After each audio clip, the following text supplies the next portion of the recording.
欢迎来到 KO 撞球教室，教你怎么 KO 对手。那又来到了1周1球型的教学了，那这次是换我来教了，看看球型长怎么样吧。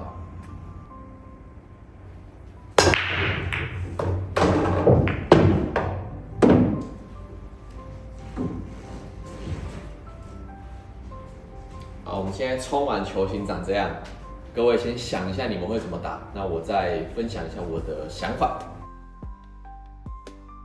好，来，那这盘球的关键就在2、3、4，也就是说这3颗球，如果你顺利处理掉，又可以顺利做到5号，那这盘球基本上应该是没什么问题了。那这颗2号球呢，我会排稍微有一点角度，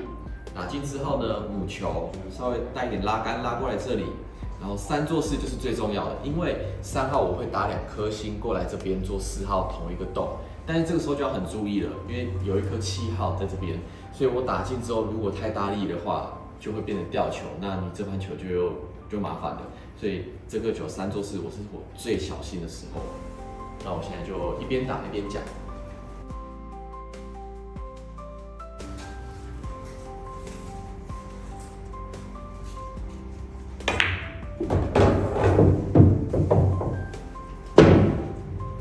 现在我打2号打进之后，3号做到这个角度，这个角度算是我一开始设定，跟我想的一样，所以就不用再重新的去思考其他的路线。因为有的时候我们做球，可能打出去之后，母球做的地方跟我们原本想的不一样，那个时候你就要重新的去布局。但这个时候跟我想的一样，我就可以再继续接着打。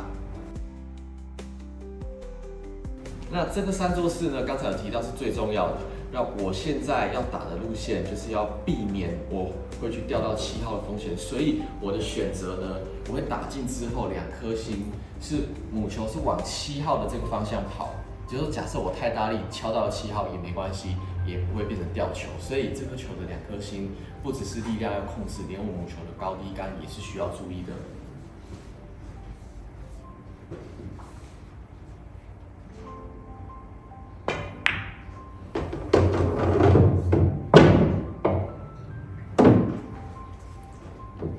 有看到吗？我这颗球其实稍微就大力了一点点，但是我的路线是往7号的方向走。那我现在敲到了7号，就变成完美角度了，这个就非常重要。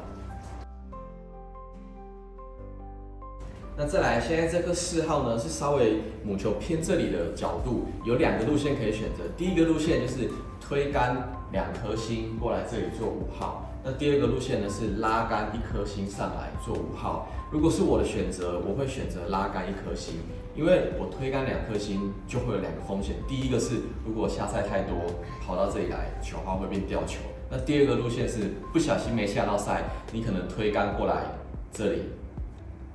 也会变6号来吊球。所以这个时候我会选择拉杆过来，一定不会有吊球的风险。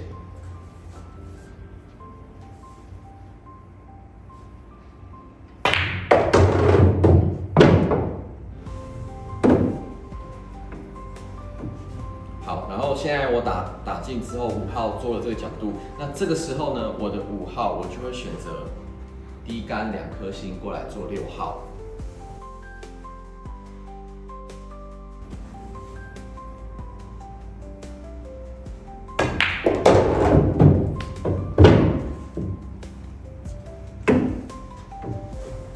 好，现在5做6，2颗星，6号刚好做到最完美的角度，就是做到直球。那这个时候直球啊，很多人就会有犯一个错，就很简单，就急着打，先打进再说了，就想都不想就定杆。那这个时候呢，你看第一定杆，你有可能在这里就变背娃娃，会很难出杆。所以这种时候越简单的球，越会去想母球要做到哪里才是最完美的。那这个时候呢，我会稍微轻推，让它多走个2颗球的距离，差不多在这边。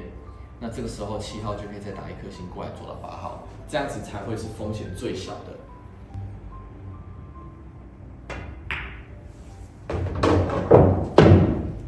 像这样的7号再做一个角度，我要1颗星过来是最简单的，而且我不会有背娃娃的风险，这个也很重要。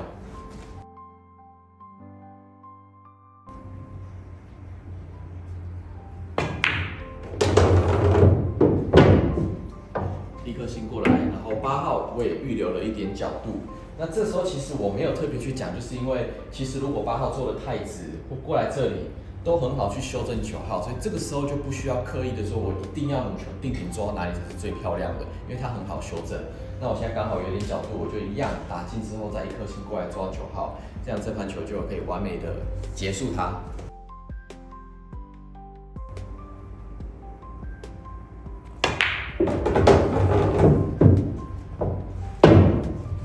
这样球号就不多说，打进就赢了。